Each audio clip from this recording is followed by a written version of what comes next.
All right, welcome back everyone. So we're talking about advanced, not advanced. Yes, that was a typo that I made, autocorrect, and I didn't catch it. So that's on me, and that made me look stupid. I get it. All right, so I will be more careful next time. So what I want to discuss is an addendum to the video I did and a possible retest for a couple of reasons. There was some really good comments on Nick Slavic's. I hope I'm pronouncing his name right. I apologize if I butchered it. There was some really good comments. There was some really funny comments. And then there was some really ignorant comments. So let's talk about the reason why I'm going to retest. There was a few people that had discussed that they had had problems with heavy tent loads in this product, which in turn would possibly affect MAR resistance and somewhat the chemical resistance.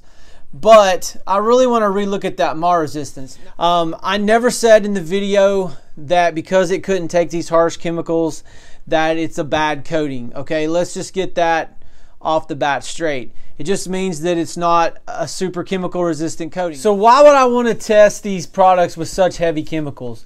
Well, the reason is because I want to push the boundaries of water-based coatings. I want to show how good they are and where they come up short.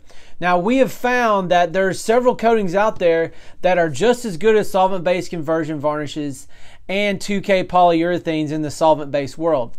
One of them is the CIC water-based conversion varnish. When you add that crosslinker, it is just the same chemical resistance as a conversion varnish. Okay, it's identical.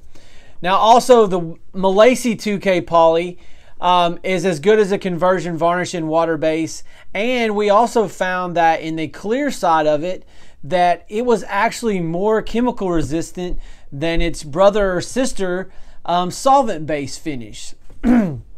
Now, a close runner up to those is the Sayerlac by Sherwin-Williams, and once you add that crosslinker to it, it's very close to what you get with the CIC. It's not quite there, but it's still really great coating. All right, so with that said, what I've done is I went and got a base one, and I had them tint it to Benjamin Moore Swiss coffee. Okay, and what I'm gonna do is how we're gonna reshoot these panels is I'm gonna do a panel with just 3 coats of Advance by itself, nothing underneath it. I'm going to redo the black, and then I'm going to put a water-based primer under this stuff and see what it does, and then an oil-based primer again. And we're going to look at those 3, and we're going to see if there's any noticeable difference between what's underneath them, because that can affect the top coating. I've seen that several times. I've seen that with the CIC, and I just recently saw it with the Sayerlac. I had put shellac under the Sayerlac, and it actually decreased the MAR resistance. So because some of these comments brought that up, I do want to give this another shot and look at it again. So to wrap this thing up, so we're going to retest like I discussed in there, and also want to make a note that I am not out here to make any company look bad or talk bad about their products.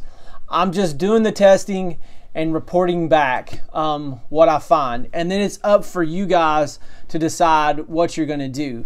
Now, I did this Sherwin-Williams Chem Aqua last week, or sorry, the week before last, and it's not super chemical resistant, but I use that coating all the time.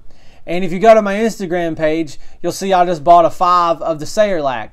And the project that I'm going to use it on, I'm not even going to use the crosslinker because it's just not needed.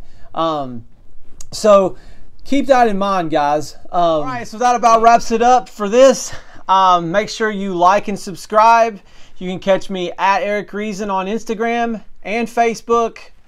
And above all else, test, don't guess. We'll catch you next time.